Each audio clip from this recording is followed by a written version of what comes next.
마이크 시험 중 하나, 둘, 셋, 넷. 자, 2025년도 행정학개론 기본 이론을 하도록 하겠습니다. 자, 시작하겠습니다. 안녕하세요. 자, 이제 스타트 시작했습니다. 지난주에 이제 2차 시험이 지난주 이제 시행됐고요. 그럼 이제 본격적으로 이제 스타트가 좀 돼가고 딱 이제 지금부터 1년 농사 시작입니다. 차분히 좀 잘 준비하셔야 되는데, 결국 이제 중요한 거는 이제 전략과 계획, 그리고 그 다음에 이걸 실행하는 부분인데, 전략적인 부분도 중요합니다. 상당히 중요합니다. 근데 이제 최근에 어떤 시험 패턴의 추이 같은 것은 제가 지난번에 OT 할 때 한번 좀 말씀드렸어요. 그래서 최근에 와서 1차 합격 확률이라든가 합격 인원이 좀 급증하고 있다라는 얘기가 있고요. 결국 이게 2차적으로 파급을 미친다면은 2차 부담이 늘어날 수 있다는 얘기예요. 그러면 두 가지 다 문제가 돼요. 출제하시고 시험 관리하는 입장에서는 2차 채점 인원이 늘어나니까 좀 채점 부담이 될 거고, 그 다음 수험생 입장에도 과당 경쟁이 되거든요. 그럼 과당 경쟁이 되면은 어느 시점부터는 1차를 강화하게 될 가능성이 높아집니다. 다시 얘기하면 1차 시험이 어려워질 수 있다는 얘기예요. 현재도 문제 자체마다 지금 절대 쉽지가 않습니다. 다만 커트라인이 60점이니까 이 이유 때문에 지금 버틴 거지 문제 자체가 절대 쉬운 건 아닙니다. 그래서 그럼 이제 결국은요, 정형화된 문제의 패턴을 조금만 줄이고 그 다음에 나머지를 기존 패턴을 유지하는 상태에서 조금만 줄이면요, 점수가 한 10점 정도 확 내려가는 건 일도 아니거든요, 이게. 그러니까 현재는 서비스형 문제가 상당히 많아요. 그 서비스형 문제가 서비스형이 아닌 문제로 바꿔버리면 어려워진다는 얘기예요. 그래서 이런 것도 우리가 좀 준비해갖고 대비해야 됩니다. 그래야지 최종 갈 수 있으니까요.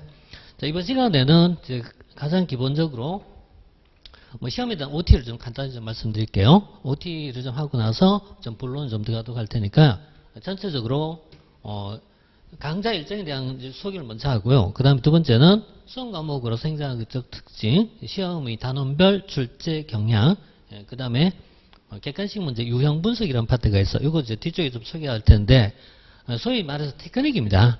객관식이라는 거는 기술이거든요. 기술이기 때문에 어떻게 풀어가냐라는 문제예요. 그래서 이 부분하고 좀 연결된 부분에서 뒤쪽에서 그 내용 좀 간단하게 좀 말씀드리겠습니다. 일단 이제 강좌 일정부터 먼저 좀 소개할게요. 입문 강의는 지난 2주 전 했었습니다. 그래서 간단하게 기호도는 앞에서 한번 말씀드렸고, 자, 이제 기본 이론 이제 본론은 좀 들어왔어요.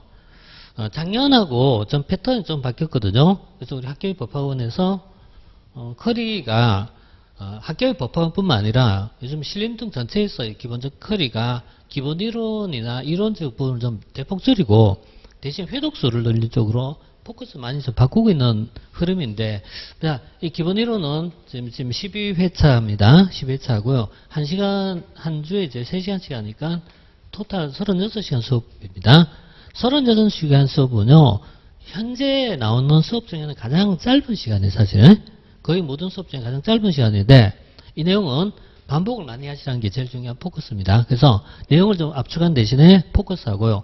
단권한 시기는 속도가 더 빨라집니다. 그래서 여기는 8주차 정도 들어가기 때문에 24시간 정도 해서 전체적으로 진행이 되죠. 자, 이렇게 이제 진행되고요. 그 다음에 이제 객관식에서 10회 정도 이제 들어가는데요.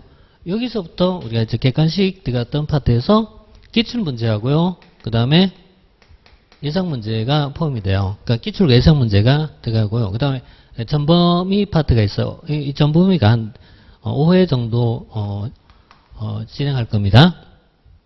5회 정도면은 이제 한 번에 대략 한 50문제를 대충 풀어요. 그러니까 이 1회 할 때 1회에서 보통 이제 25문제를 두 번 푸는 방식으로 들어가요. 그래서 한 번에 50문제 정도를 풀어가요. 50문제를 풀면은 전체적으로 본다면은 약간 250문제 정도가 풀이가 들어가거든요. 250문제 정도 풀려 들어가는데, 사실은 이쪽 파트가 더 중요합니다. 그러니까, 이게 이제 단원을 얘기할 때는 지금 10월달부터 12월달까지가 기본 이론 강의이고요. 그 다음에, 혹시 여러분 연간계획표, 연간계획표 가지고 있으면 좀 더 쉬운데, 이렇게 좀 메모해 두시면 될 겁니다. 그래서 단권한 시기는 1월부터 2월까지입니다. 이렇게 들어가고요. 그 다음에 객관식 이 부분이 3월부터 3월부터 그 다음에 4월까지 객관식이고요. 그 다음 전범위가 이제 5월 달에 이렇게 이제 시행됩니다. 근데, 사실 이제 성패는 여기서 성패예요. 이쪽이 이제 객관식 공부할 때가 제일 성패입니다. 대부분 다가 이론이 완성도란 게, 여기에서 이론 완성도가 나올 수가 없어요. 왜? 인류독 해갖고는 절대 안 나옵니다. 아는 게 아니에요. 아는 게 아니고 그냥 보는 겁니다. 사실 그냥 보는 거예요. 사실상 핵심은 1월달, 2월달에 왔을 때 조금 이해가 높아지는 단계이지만 이것도 완벽하지가 못해요. 그러니까 굉장히 좀 빠르게 있잖아요. 좀 설익었다고 얘기하나요? 그래서 뭐 그런 정도의 의미이고 본격적인 것은 언제 하면 객관식 풀이할 때 이때 이제 대부분 공부에서 완성도가 좀 높아지는 시기예요. 그리고 마지막 이쪽 파트는 이제 소위 뜸들이는 시기라고 보시면 돼요. 자, 이렇게 보는데, 기본 이론과, 그 다음에 단권화식, 그 다음에 객관식, 이 세 개의 시리즈를 잘 활용하셔야 돼요. 활용하셔고 예를 들어서 이제, 본인이 이제 공부 스타일이라든가, 과거 경력이라든가, 일파도 연결이 돼요. 그러니까, 정말 노베이스다. 처음 공부하신다. 그럼 당연히 기본 이론이 제일 중요합니다. 이게 제일 중요하고, 이게 뭐, 잡혀야 됩니다. 근데 이걸 잡히면 돼. 사람마다 패턴이 좀 달라요. 이해도가 달라요. 그래서 어떤 분들은 빠르게 이해하신 분이 있어요. 빠르게 이해하신 분들은 그냥 바로 진행하시면 돼요. 바로 진행한다는 얘기는 한 번이나 두 번 정도만 보시고 바로 뒷단계로 넘어가시면 된다는 얘기예요. 그렇지만은 기본 이론이 이해가 뭔 말을 해도 잘 이해가 되는 것 같긴 한데 잘 안 돼. 이렇게 느끼시는 경우가 사실은 대부분이거든요. 그때는 기본 이론 파트를 한 번, 두 번이 아니고요. 적어도 서너 번 이상을 돌리셔야 되게. 그래서 한 3회나 4회 정도 돌리시면 돼요. 물론 어떻게 돌리냐면 동영상 돌리시면 됩니다. 다만 우리 이제 1회독이나 2회독 할 때의 패턴하고 3, 4회독하고 패턴하고요. 약간 스피드 차이가 있어요. 동영상을 공부하시더라도 처음에는 무조건 정배속 하십시오. 정배속 하시고 속도 빨리 하시면은 못 따라갑니다. 다 까먹어버립니다. 그래서 정배속 하시고 3회독, 4회독 넘어간 시점부터는 1.2에서 1.4로 좀 올리셔도 돼요. 이렇게 올리셔도 되고 1.4 정도 올리시고 만약에 4회독 넘어간 시점부터는 좀 더 빠르게 감으셔도 됩니다. 그렇지만은 해봤자 이 전체적 수업이 36시간밖에 수업 안 되기 때문에 시간 따지면 한 30시간 정도 수업밖에 안 나오거든요. 이거 가지고 아끼지 마십시오. 아끼지 마시고 그냥 이거는 그대로 정배속해 갖고 보시는 게 제일 좋습니다. 그게 가장 바람직하고요. 그래서 이렇게 해서 기본으로는 좀 완성하시는 게 중요하고요. 그 다음에 이 단권화는 이거는 앞에 내용이 어느 정도 정리가 되고 이해가 된다면 넘어가시라는 얘기예요. 무조건 넘어가지 마시고. 그래서 이쪽 파트는 앞에 있는 내용이 내가 그 한 80%는 어떤 말인지 이해가 되겠어. 그리고 내용 들으면 대충 알 것 같아. 이렇게 얘기하면은 단권식으로 넘어가셔도 상관없어요. 이렇게 보시고. 그 다음에 아까 말씀드린 것처럼 실제 시험 문제 성패는 이때입니다. 그래서 이 객관식이식인데 여기는 우리가 현재 행정사이제 기출문제가요. 기출문제가 지금 180문제거든요. 180문제가 나와 있고요. 예상문제가 대략 있잖아요. 이 정도 수치로 하려고 합니다. 그래서 한 180문제 정도 예상합니다. 예를 들어서 그러면은 한 400문제 정도가 여기서 우리가 풀어갈 사항이에요. 그래서 400문제 플러스 마이너스 되겠죠? 플러스 마이너스가 되는데 하여튼 이 정도 선에서 우리 이제 진행할 겁니다. 그래서 이 범위 안에서 나온 문제는 거의 대부분 다가 시험에 나온다고 보시면 돼요. 이렇게 나온다고 보시면 되고 다음에 이 전범위에서는 이걸 응용하거나 또는 뭐 순서를 좀 바꾸거나 또는 약간 더 아웃사이드 문제가 있어요. 더 추가적인 문제 이렇게 들어가면은 거의 전부분이 이제 커버될 겁니다. 그래서 이 객관식식에서 우리가 60점에서 70점을 돌파한 시점이라고 생각하셔요. 그리고 전범위식에서 70에서 80을 달려가는 시점이라고 보시면 돼요. 이렇게 해갖고 이제 시험의 좀 완성도를 좀 높여가자. 이게 이제 본질이고요. 그 다음에 기본서 교재 얘기를 좀 더 추가해서 말씀드릴게요. 교재 얘기를 좀 드릴게요. 지금 제가 이제 기본서가 있고요. 이론서가 있고, 그 다음에 핵심 정리집이 있고, 그 다음에 기출 문제집이 있어요. 기출집이 있는데, 이 기출집과 이렇게 이제 3종 세트예요. 시험 공부하실 때는 세 가지만 공부하시면 끝입니다. 추가적인 책 안 보셔도 됩니다. 볼 시간도 없습니다. 볼 시간도 없고, 무조건 세 가지만 보시면 충분합니다. 근데 세 가지도 다 보기 어려워요.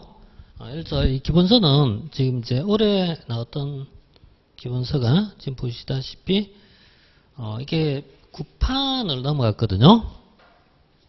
그러니까 판수로 따지면 이제 9판이면은 이게 시중에 나온 책 중에는 9판이면은 상당히 오래된 책입니다. 그냥 보통 교재가 뭐 3판, 4판 이 정도예요. 근데 이제 거의 한 10년 나갔던 책이 되죠. 그죠? 한 10년 나갔던 책이 되는데, 기본서가 약 한 이제 600페이지 조금 안 되는 분량이거든요. 530페이지 정도 되는데요. 540페이지면은 이론서로서는 적당한 두께예요. 적당한 두께인데, 사실 근데 540페이지를 정상적으로 공부하면은 1년 공부입니다. 그러니까 양이 적지가 않아요. 따라서 기본서는 우리가 전부 다 볼 필요는 없습니다. 이거는 골라보시면 돼요. 셀렉트입니다. 그래서 기본서는 참고적 개념 플러스 그 다음에 부분 발췌독을 하면은 충분해요. 부분 발췌하면 돼요. 이 부분 발췌는 제가 이제 수업 때 언급할 겁니다. 부분 발췌하고요. 그 다음에 실질적으로 우리가 봐야 될 내용이 핵심 정리집이에요.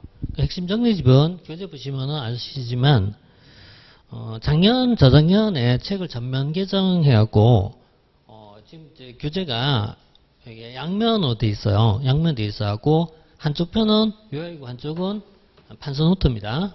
그러니까 핵심집이 좀 특이하게 좀 구성을 했는데요. 그러니까 요약이 왼쪽 페이지고 오른쪽 페이지에는 이 판서 지금 하고 있는 이 판서죠. 이 판서 노트가 좀 들어가 있어요. 그래서 뭐 이 한 번에 좀 정리하기 좀 쉽게 만들었어요. 만들어갖고 분량도 많지가 않죠. 한 240페이지쯤 나와 있는데, 근데 이 부분은 핵심 정리집은 이거는 뺄 내용이 없습니다. 무조건 다 보셔야 됩니다. 이건 무조건 다 보십시오. 그래서 이거는 전부 학습입니다. 전부 학습이고 회독수를 높이던 것이 바로 이 파트예요. 핵심 정리집에다가 나중에 단권을 하십시오. 단권하십시오. 단권하는 여기에다 단권하는요. 기본서에 있는 내용을 단권할 수도 있고 기출집에 있는 요약을 단권할 수도 있고 어쨌든 여기 다 모아서 우리가 계속 반복적으로 보실 사항이에요. 이렇게 들어가고 다음 주쯤에 교재는 나올 것 같아요. 다음 주 교재 나올 것 같고 지금 현재는 9판으로 먼저 진행하고 있으니까 9판으로 먼저 보시면 되겠습니다. 그래서 요거 이쪽을 기준에 갖고 회독 올리십시오. 그래서 기본서는 필요할 때만 골라서 보십시오. 필요할 때만 보시고 이렇게 하시고 그 다음 기출문제집은요. 언제부터 봐야 되냐? 우리가 커리 자체는 언제입니까? 3월달이거든요. 커리는 3월달인데 3월달 보시면 너무 늦어요. 그러니까 기출서는 언제부터 보냐면은 1월달부터는 보셔야 됩니다. 물론 경우에 따라서는 선행 공부가 돼 있다. 그럼 지금 바로 보셔도 됩니다. 하지만은 권장하는 보통 적당한 시기는 1월달부터 서서히 보시라는 얘기예요. 다 보지 말고 부분적으로 보십시오. 부분적으로 보시고 풀리는 문제만 보면 됩니다. 풀린 문제만 1월달부터 보시고 3월달부터는 본격적으로 보셔야 돼요. 그래서 기출서는 지금 예상으로는 11월경에 출간할 예정입니다. 그리고 이제 기존에 있는 책으로 혹시 공부하셔도 상관없어요. 그러니까 안에 이제 글 올리시는 우리 학생분들 보면은 3년 전에 수업 들은 분도 계시더라고요. 뭐 그렇게 해서 이벤트 같은 게 있었나 봐요. 그래서 그것도 괜찮았다 이렇게 얘기하시던데 가성비 있었다 이렇게 얘기하시는데 뭐 상관없습니다. 근데 이제 3년 전에 제 강의를 들었으면은 아마 이런 건 느낄 겁니다. 그때는 제가 예상했던 문제였는데 지금은 다 출제가 됐던 문제들. 워낙 이런 게 많아갖고 그러니까 예상했던 문제가 실제 출제돼서 나왔던 부분은 지금까지 봤을 때는 거의 뭐 한 4, 50문제는 될 거예요. 그러니까 사실은 이제 제가 이제 예상할 수 있는 문제가 거의 다 끝이 나고 있습니다. 다만 이제 있는 내용을 반복해서 어떻게 정리할까, 좀 앞서서 시간을 절약할까 이게 이제 핵심인 거지. 그래서 예상은 이제 거의 다 한 것 같아요. 이제 자 그래서 이렇게 이제 기본서 보시는 패턴은 방금 말씀드렸지만은 기본서는 이렇게 부분적으로 좀 발췌해서 보시고요. 기본서는 언제 보시냐면 지금 보시고 그 다음 두 번째는 요 문제 풀이할 때 보십시오. 문제 풀이할 때 기본서는 참고서로 보십시오. 왜냐면 문제 풀이할 때 안 풀려요. 안 풀리면 어때요? 책을 보셔야 돼요. 보셔야 되는데, 특히 이제 책에서, 기본서에서 이제 좀, 내용 중에 하나가, 내용을 요약한 것도 있지만, 문장체가 여전히 많이 남아있어요. 근데 행정학의 많은 부분, 문장체에 좀 친해지셔야 돼요. 왜냐면 이게 독해력입니다. 그러니까 많은 문제는 독해력을 가지고 풀어가는 것이 되게 많거든요. 독해력이라는 거는 하루아침에 형성이 안 돼요. 우리 이제 보면은 어떤 분들은 6개월 공부하고 어떤 3개월 공부하시고 어떤 분은요, 뭐 진짜 2번밖에 안 보는데 시험 합격했다 하신 분도 있어요. 정말 빠르게 하신 분도 있어요. 이런 분은 첫 번째 아주 운이 좋거나 두 번째는 사회과학에 대한 마인드가 좀 있으시고 그 다음 문제에 대해서 감각이 있으신 분들이에요. 이런 분들은 공부를 많이 하느냐도 풀 수 있는 부분이 있어요. 그런 분은 근데 극소수입니다. 극소수고 대부분은 어때요? 무슨 말인지 모르고 그냥 가는 겁니다. 이렇게 하는데 사실 이제 이런 문장을 독해할 수 있는 수준이 되려면 시간이 필요하거든요. 그런 부분을 다 한 건 아니에요. 다 한 건 아니지만은 시험에 나올 수 있는 정도는 좀 보셔야 된다. 자, 이런 얘기 좀 말씀드리려고 하고요. 자, 그래서 단계별 이제 어떤 강좌 일정은 이렇게 좀 참고하시고 이 중에 이제 가장 우리 이제 추천한다면은 역시 2세트 조합이 가장 좋은 조합이라고 보시면 돼요. 이렇게 보시면 되겠고, 다음에 기본 이론을 어느 정도 마스터가 빠르게 하신 분들이라면은 이렇게 해서 세트 조합하셔도 좋습니다. 그러니까 세트 조합 이렇게 하셔도 되고 이렇게 조합하셔도 되는데 어떤 조합에도 상관없습니다. 그래서 이렇게 좀 보시면 될 것 같고요. 자, 그 다음에 행정의 이제 특성에 대한 얘기를 조금 더 하자면은 이제 학과목은 공통적 특성이 있어요. 그게 부동산 개론이든 무슨 학이든 간에요. 학자가 붙은 정치학이든 이런 모든 학문의 학자라는 거는 굉장히 있잖아요. 비정형적입니다. 그래서 범위가 정해져 있지 않아요. 범위가 정해져 있지 않고 출제 범위가 굉장히 넓습니다. 그래서 이게 아무리 파도 끝이 없어요. 다만 행정사는 패턴이 있다는 얘기예요. 패턴이. 행정사는 이제 패턴이 있다. 이게 패턴이 있는데 패턴이라는 게 지금까지 13회, 12회를 진행이 되다 보니까 많이 알려졌어요. 많이 알려져갖고 지금 거의 정형화됐습니다. 그래서 제가 이제 지난번 OT에도 한번 말씀드렸지만 최근은 패턴이나 경향을 파악한 것까지는 이제는 대부분 다 돼 있다. 다만 그 패턴 안에서 어떻게 나오는 독해력의 문제는 별개의 문제예요. 그러니까 독해의 문제는 이건 별개입니다. 그래서 이건 별개의 문제고 패턴은 어느 정도 정형화되어 있다. 이렇게 봐요. 그 다음에 이제 논점과 제도 변화라는 파트가 있어요. 이게 굉장히 이제 민감해요. 굉장히 민감해갖고 다른 시험보다 조금 더 빨라요. 예를 들어서 국가보훈처였거든요. 국가보훈처가 국가보훈부로 이렇게 명칭이 바뀌고 성격했거든요. 성격했는데 이 성격한 부분 이게 이제 우리 시험 문제 나왔던 문제거든요. 그러니까 우리 시험에 이제 나오는데 이런 부분이 의외로 다른 시험보다 좀 더 빠른 것 같아요. 더 빨라갖고 좀 반영률이 좀 높은 것 같습니다.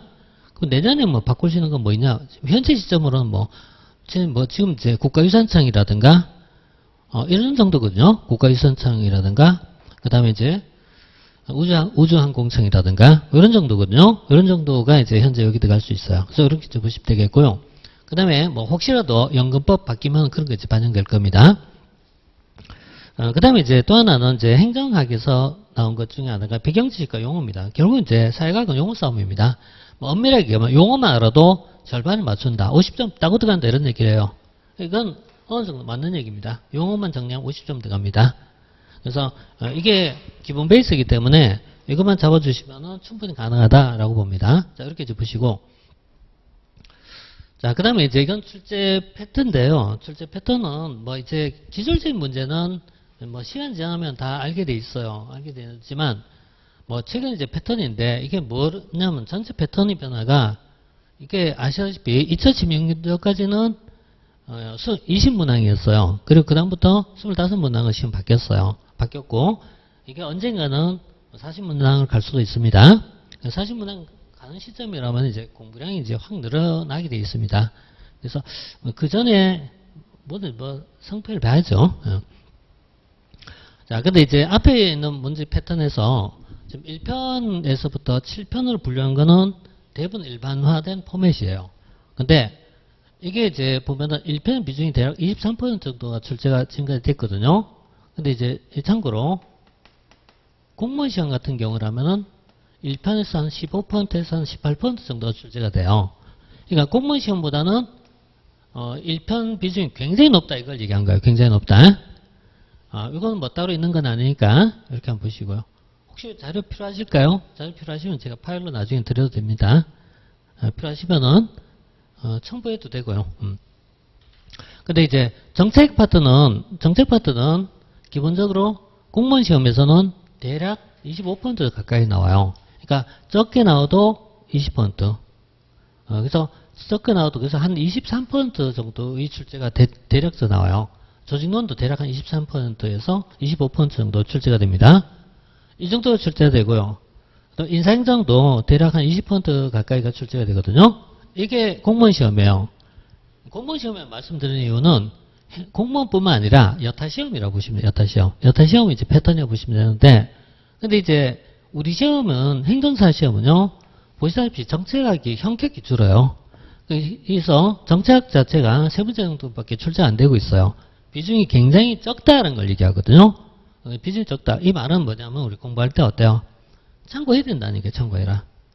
근데 정책 파트가 공부할 분량이 적지가 않습니다. 양이 많아요.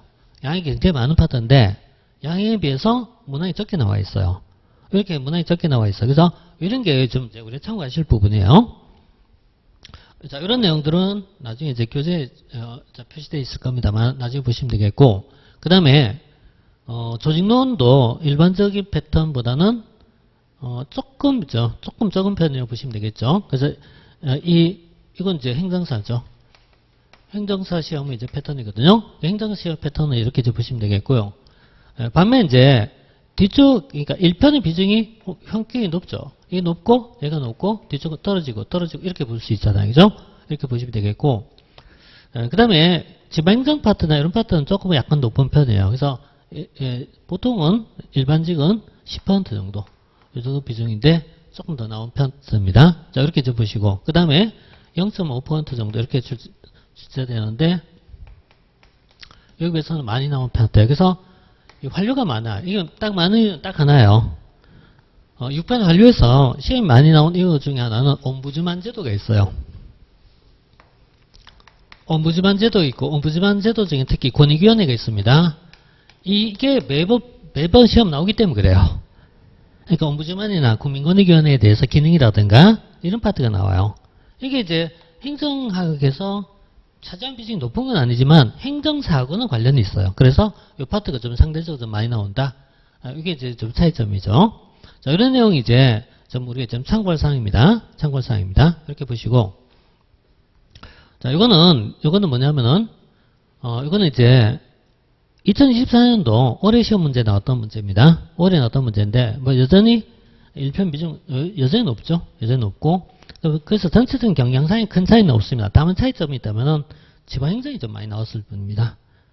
가끔씩 시험 문제가 이렇게 들어가요. 어느 한 파트에서 갑자기 더 나올 때도 있습니다. 정형화된 패턴에서 벗어났거든요. 패턴 벗어났는데 물론 내년에 이렇게 나오지는 않겠죠. 근데 문제는 이런 거죠. 내가 지방행정을 하나도 공부 안 했어요.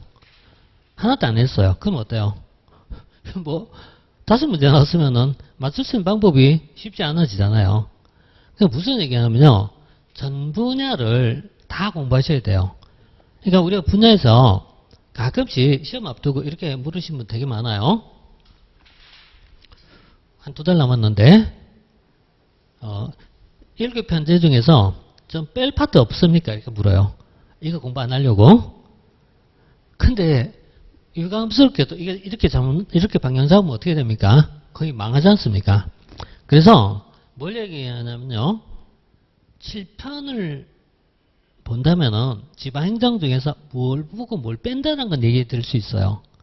그렇지만은 요건 빼도 된다 라고 얘기할 수는 7편을 뺄 수는 없는 겁니다. 이런 거는 시험은 그 출제 의뢰서에 보면은 이게 나와요.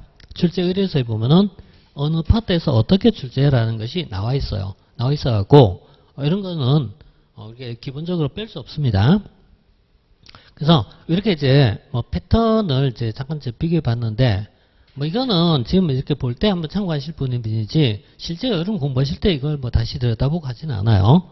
그 내용들은 제가 수업에 반영해서 할 겁니다. 반영해서 하고 그 다음에 혹시 이제 뭐 수업 진행하다가 관련된 사항이 있으면 그때 제가 말씀드릴게요. 여기. 그래서 관련된 말씀드리고 하여튼 걱정 안 하셔도 됩니다. 뭐 지금까지 제가 해왔던 패턴대로 가도 거의 뭐 벗어나는 문제 안 나오니까 벗어나는 문제 절대 안 나오니까 걱정 안 하셔도 됩니다. 이거는. 자, 일단은 이런 걸 제가 반영해서 진행한다 이런 의미죠. 자, 그 다음에 객관식 문제 이제 유형이나 패턴에 대한 얘기를 좀 하고 갈게요. 객관식 문제 이제 패턴에 대한 얘기를 좀 잠시 하자면요. 이 유형 분석에 보시면은 시험 문제가 어떻게 만들어지냐 이런 얘기거든요. 그 시험 문제가 만들어지는 이제 패턴인데요. 그 첫 번째 보면은 개념을 풀어간 겁니다. 이게 가장 대표적인 시험 문제예요. 모든 시험 문제에서 가장 많은 패턴은 이 개념형 묻는 겁니다. 개념을 풀어간 문제고요. 개념을 풀어간다는 얘기는 이런 겁니다. 공유지 비극이 뭐냐 이런 게 있잖아요. 개념을 묻는 겁니다. 그러니까 보통 어떤 이론이 나오거든요. 이론이 나오는데 그 이론에서 공유지 비극이 무슨 뜻입니까? 이거 묻는 거 이게. 이런 걸 묻는 건데 이런 거는 기본 개념을 이제 파악해야 되는 거죠. 그러니까 기본 개념을 파악하면 이게 무슨 뜻인가 어느 정도 알고 있으면 맞출 수 있는 부분이에요. 그래서 이런 것을 이제 우리가 개념 정의하는 문제고요. 자, 두 번째는 우리가 이제 역시 개념이에요. 역시 개념인데 개념이나 특징이라는 걸 얘기할 때 우리가 특징이라는 말은요. 항상 뭐가 있어야 되냐면은 비교라는 것을 전제로 합니다. 비교가 있어야 특징이라는 걸 설명할 수 있어요. 그러면 행정은 이렇게 볼 때 항상 비교된 특징이 있어요. 행정이라는 것은 비교할 때 항상 그 비교 대상이 있어. 그게 뭔데? 경량을 비교한 겁니다. 이런 거는 기본적으로 늘 나오는 거예요. 자, 예를 들어서 우리 조직론을 공부하면은 관료제라는 것과 대비된 말을 우리가 이제 팀 조직이라고 합니다. 관료제 같은 것은 보통 계층제적 구조를 가지고 있고 수직적, 하향적 또는 직권적 이런 형태를 가져요. 이와 상대적 편을 가지고 있는 것이 이제 팀 조직이든 탈계층제가 되든 수평적 구조가 되든 또는 분권적인 구조가 되든 이렇게 봐요. 이거 이제 대표적으로 이게 대비되는 개념이거든요. 그럼 얘는 보통 우리가 그림을 그릴 때 이런 식으로 그려지거든요. 그러니까 관료제나 계층제나 수직이나 직권적 구조 이걸 보통 우리가 전통적 조직 구조로 불러요. 그러니까 이런 것을 전통적 조직 구조라고 부르고 이 전통적 조직 구조에서 관리 방식을 얘기할 때는 X론적 관리라고 표현하거든요. 근데 이 말하고 대비된 말이 이런 거. 이런 거는 계층이 없는 형태. 그래서 보통 조직 구조를 얘기할 때 이런 탈계층이 됩니다. 탈계층이 되고요. 이런 걸 우리가 이제 유기적 구조 또는 동태적 구조 이렇게 표현하기도 하고요. 또는 최근에 와서 탈계층제 구조 이렇게 부를 수도 있고 관리 방식 얘기할 때는 Y론적 관리 방식이라고 부르죠. Y론적 관리 방식 이렇게 해서 대비된 개념이거든요. 그러니까 이제 개념이 이런 게 요령입니다. 시험 문제를 봤을 때 요령이에요. 대비된 말이거든요. 그래서 비교한 말이에요. 이 비교한 개념은 어느 한쪽만 정확히 알면은 상대적 풀어가면 돼요. 자, 이런 내용이 예를 들어서 인사행정을 공부하면은 계급제란 말과 대비된 말을 우리가 직위분류제로 불러요. 이런 건 인사행정에서 설명한 파트거든요. 이렇게 해서 행정 모든 파트가 대부분 다 어때요? 비교라는 개념을 설명할 수 있어요. 그럼 이제 응용 하나만 해볼게요. 지금은 뭐하고 비교하죠? 행정을 뭐하고 비교한다? 경영하고 비교한 겁니다. 이건 가장 기본적으로 비교하는 개념이거든요. 행정을 경영하고 비교한 거죠. 그러니까 행정은 정부가 공익을 추구하는 활동이라고 본다면은 경영은 기업이 영리를 추구하는 활동이다. 이렇게 비교된 개념이거든요. 이건 누가 알 수 있는 겁니다. 이런 스타일이 비교 개념으로 묻는 가장 전형적 부분이에요. 가장 전형적 문제예요. 그럼 하나 더 제가 예를 볼게요.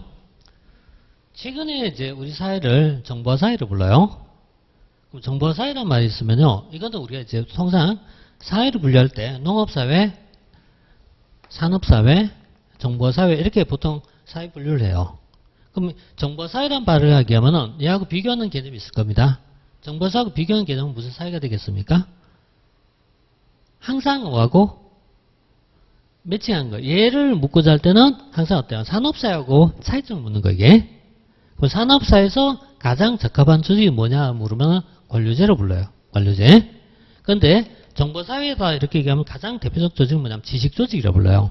지식조직이 뭐냐면 탈관료제가 된 겁니다. 그래서 지식조직이라고 불러요. 이렇게 두 개는 비교하는 개념이거든요. 이렇게 비교한 개념으로 이제 묻는 거기 때문에 이 개념의 틀만 잡아두면은 이런 스타일의 문제는 절대 어렵지가 않습니다.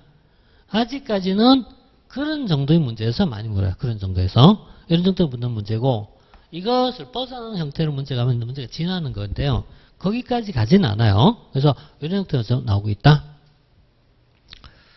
자, 지금도 이런 건 분류형 문제예요. 분류형 문제인데, 분류형이 뭐냐면요. 자, 과정이론이라는 게 있어요. 그럼 이 내용을 알기 위해서는 과정이론과 대비된 말을 내용이론이라고 불러요. 이게 그러니까 우리 학습할 때 처음에 공부할 사항입니다. 그러니까 지금 분류형이잖아요. 그럼 분류형이라는 것은요, 항상 뭐죠? 뭔가 분류의 기준이 있어야 돼요. 그 분류인데 동기부 이론에서 그 기준은 내용이론과 과정이론 이런 식으로 표현을 해요. 그럼 이 내용을 알기 위해서는 이 내용을 알아야 되거든요. 이런 게 이제 많이 필요한 지식이 아니지만은 이런 건 이제 기본적으로 우리가 이제 정리할 사항입니다. 그래서 이게 이제 지난 6회 문제죠. 과정이론. 그럼 여기서 뭐 묻자면은 그럼 과정이론 말고 내용이론이 뭐냐 이렇게 묻는 거거든요. 두 개 이제 구분해 가는 것만 잡아보시면 됩니다. 이거 어렵지 않습니다. 이게. 자, 이렇게 보시고요. 자, 그 다음에 이제 이거는 이제 용어 정리하다 보면은 A보다 B 이런 식의 문장이 나와요. 이게 굉장히 전형적 지문 중 하나입니다. 그래서 뭐뭐보다 이렇게 불어요. A보다 B 이런 식이에요. 이런 식 문형인데 이게 유형 자체가 거의 전형적입니다. 전형적 스타일이기 때문에 이런 것을 이제 좀 주의해 보시면은 몰라도 풀어요. 몰라 푼다는 게 이런 얘기예요. 쭉 읽다 보면 얘만 딱 나와 있어요. 그러면 이게 이거 틀렸구나 이런 얘기예요. 이렇게 볼 수 있는데 자, 이런 형태가 이제 대표적입니다. 이건 조금 더 어려운 문제예요. 좀 더 어려운 문제인데 아까보다 훨씬 어려운 문제입니다. 신제도주의라는 파트가 어려운 영역이기 때문에요. 근데 여기 보시다시피 적선성의 논리보다는 결과성의 논리다 이렇게 쓰고 있어요. 말이 어렵죠. 굉장히 어렵거든요. 이 내용을 이해하기 위해서는 1시간 정도 개념 이해를 위한 수업이 이제 진행이 돼야 돼요. 1시간 동안 이걸 이해해야 되는데 그래도 있잖아요. 풀지 쉽지 않은 거예요. 그래서 두 가지 방법입니다. 어려운 문제는 첫 번째 어때요? 어려운 문제는 그 상황을 피하는 겁니다. 아니 모르겠다. 그냥 피하는 거예요. 수업 공부 안 한 겁니다. 이게 하나의 방법이고 두 번째는요. 진짜 많이 공부해서 한다. 그건 불가능한 영역이 있어요. 그때는 어떻게 된다? 테크닉으로 기술로 넘어가야 돼요. 기술로 넘어가야 되는데 모든 시험은 문제 안에 보이지 않는 뭔가 흠이 있어요. 이걸 찾아보면 되는데 어쨌든 이 문제에서는 모르면 어떻게 된다? A보다 B예요. 이게 전형적 스타일로 많이 나와요. 그래서 자, 이런 내용들이 이제 볼 사항입니다. 그래서 우리 시험 문제에서 대표적인 부분이 아까 얘기했던 개념을 풀어가는 거예요. 개념 정의하는 거. 개념을 정의하는 문제예요. 이거 뭐냐 이렇게 묻는 겁니다. 이렇게 묻는 거고 공유지 비극은 뭐냐 이렇게 묻는 거죠. 다음 중 공유지 비극은 뭔데 이렇게 묻는 거예요. 시장 실패란 뭔데 정부 실패란 뭔데 이런 것입니다. 외부성이 뭐냐 이렇게 묻는 거. 그리고 두 번째는 특징이라는 것 상상을 어떻게 한다? 비교한다. 비교하는 게 이런 식으로 비교한다는 얘기예요. A 특징, B 특징 비교한 겁니다. 비교하는 것이기 때문에 이것도 패턴만 잡아보시면 쉽습니다. 분류하는 문제가 나와요. 분류라고 불러도 되고 이걸 있잖아요. 우리가 종류라고 불러도 되고 유형이라고 불러도 돼요. 아마 시험 중에 이거 제일 많이 나온다고 보시면 돼요. 이게 제일 많이 나온다. 예를 들어서 정책의 유형 이런 식이에요. 정책의 유형 또는요. 조직의 유형 예산의 종류 이렇게 들어가요. 예산의 종류, 예산의 종류, 예산의 분류 이렇게 들어가거든요. 이런 부분이 많이 나와요. 그래서 이런 부분은 많지가 않아요. 딱 많지 않아 딱 정해져 있어요. 그것만 보시면은 기본은 잡습니다. 기본 잡습니다. 그래서 적어도 이런 정도 세 가지 유형만 푼다면요. 기본 점수는 무조건 넘어갑니다. 60점은 다 넘어갑니다. 넘어가니까 절대 어렵지 않습니다. 우리가 이제 시험에서 80점 받는 건 진짜 어려워요. 80점 받는 건 어려운데 90점 받는다. 이건 정말 어려운 거고 80점 이상 받는 건 쉽지가 않아요. 근데 60점 받는 건 어렵진 않습니다. 사실은. 근데 우리는 상황의 변화를 생각해야 돼요. 다음에 시험에서 1차에서 많이 줄여내겠다. 그러면은 이렇게 있잖아요. 10점 정도 더 난이도 조절 들어갈 수 있어요. 10점 정도 난이도 들어가면요. 현재 시스템에서는요. 하는 사람들이 수없이 나옵니다. 왜? 대부분 다가 커트라인에서 조금 올라가 있거든요. 다 올라가 있는데 자, 이 부분은 그래서 좀 가볍게 보지 마시고 우리 이제 70점은 최소한 목표 잡고 공부하자 이렇게 보시는 게 좋을 것 같아요. 자, 이렇게 보시고 자, 이건 뭐 법령에 대한 부분이니까 이런 거는 뭐 그렇게 어려운 건 아니니까 하시면 됩니다. 자, 이렇게 좀 보시면 되겠고 그래서 뭐 시험 문제에서 유형 분석은 이렇게 좀 보도록 할게요. 그래서 이 정도 이제 보도록 하시고 그 다음에 강의 계획서 간단하게 좀 짚어드리고 가자면요. 요 강의 계획서는요.